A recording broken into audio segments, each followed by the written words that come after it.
They put a 61 283 in it, and they changed it over to a stick. So it's got a floor shifter in it. Come over here and look at the floor shift. But it's got a floor shifter on it. And anyway, they had to put a clutch pedal assembly in it. That's a lot of work. I've done it before, but it's a lot of work. But anyway, so it's been converted to a stick. Well, this car was a 3 on the tree originally, right? Because look at the... No, automatic. It was an automatic. Oh, it was an automatic car? Okay. Yeah, a power slide. They used to call the transmission power glide, but because it's actually a 2-speed automatic. It has second gear and high gear. There's no low gear in a power glide, 2-speed power glide transmission. Well, anyway, especially with a 6-cylinder engine, it had to be a really slow snail because the power slide transmission, it has to start off in second gear, and then it shifts only once. And a 235 was nothing to write home about in horsepower.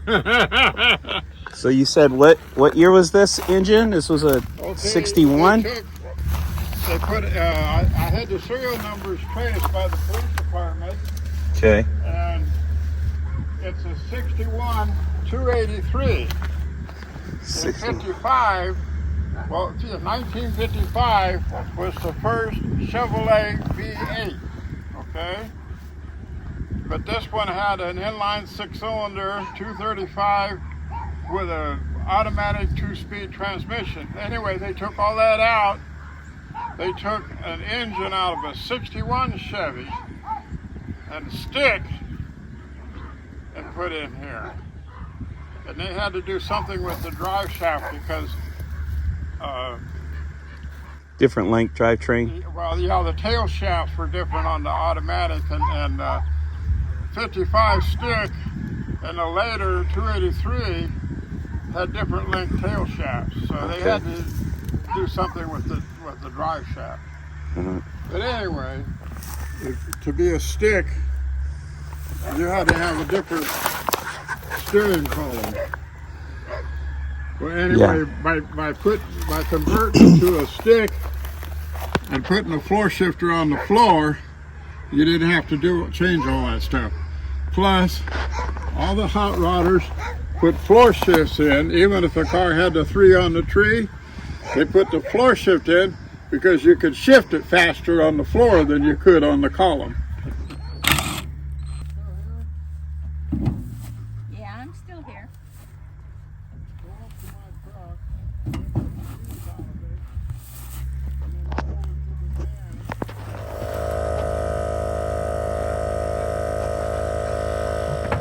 I think we moved here 86.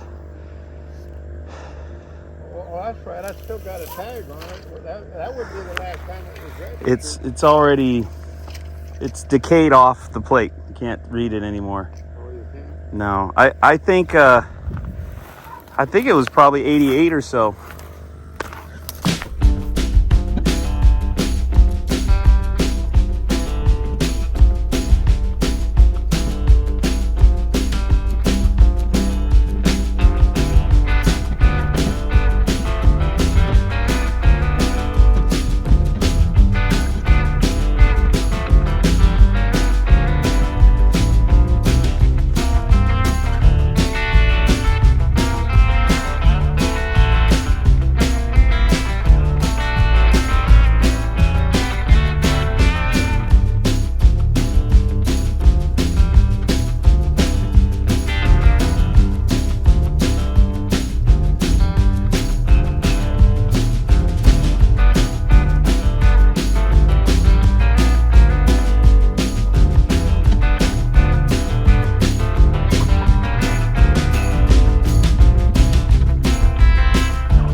did a great job.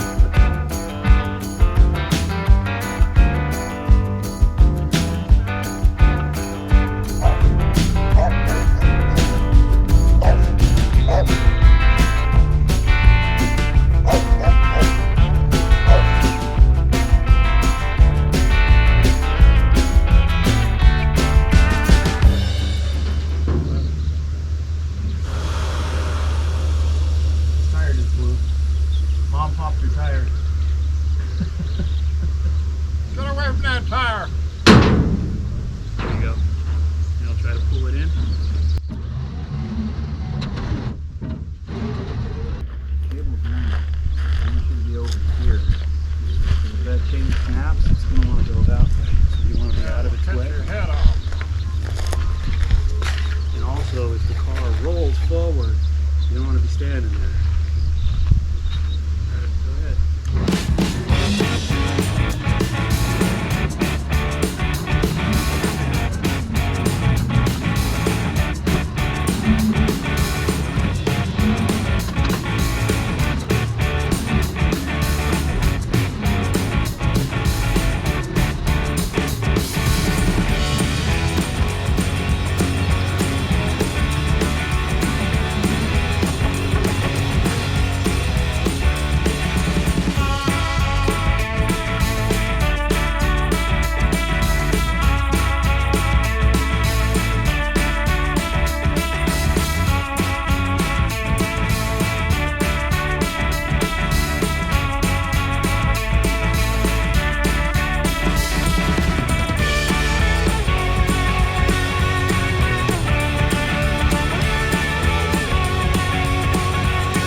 I actually remember when we went for that drive, so I would have been 15 years old, almost your age.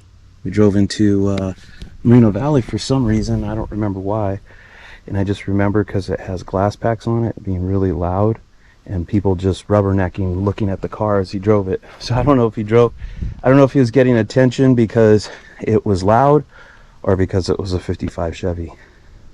Maybe both. Anyway, Grandpa said that he bought it from his buddy Bob.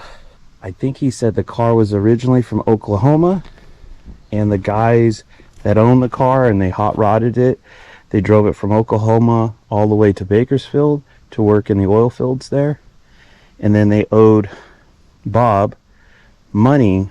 So I don't know if he loaned him money or I don't know, he did work for them or something.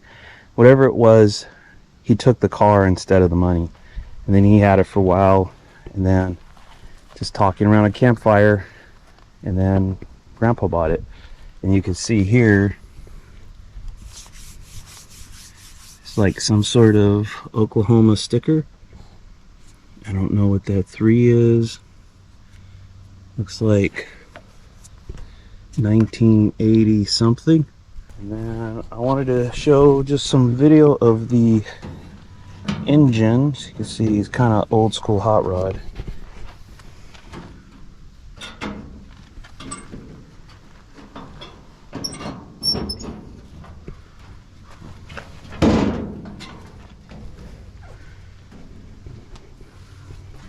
Definitely dirty.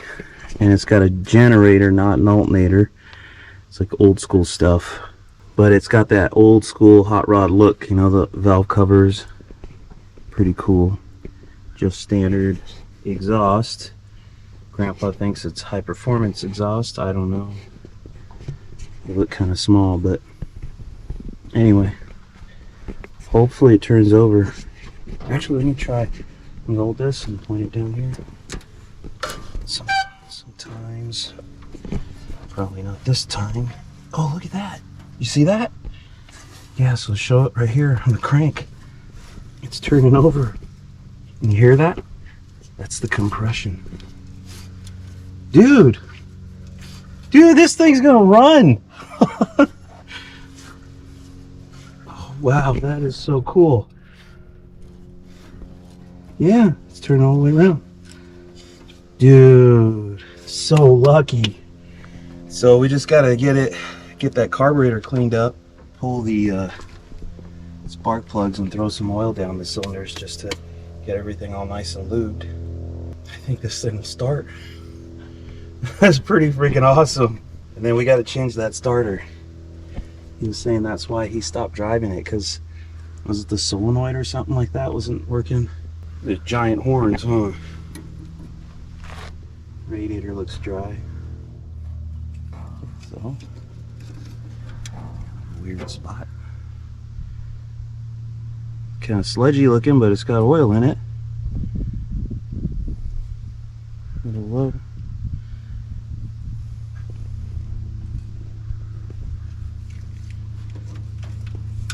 I'll have to change the oil too.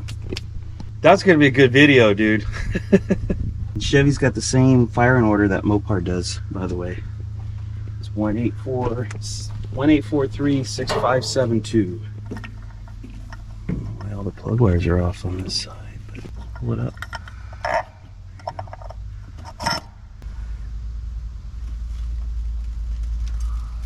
Dump that in the engine, pull it away, and then dump it out there.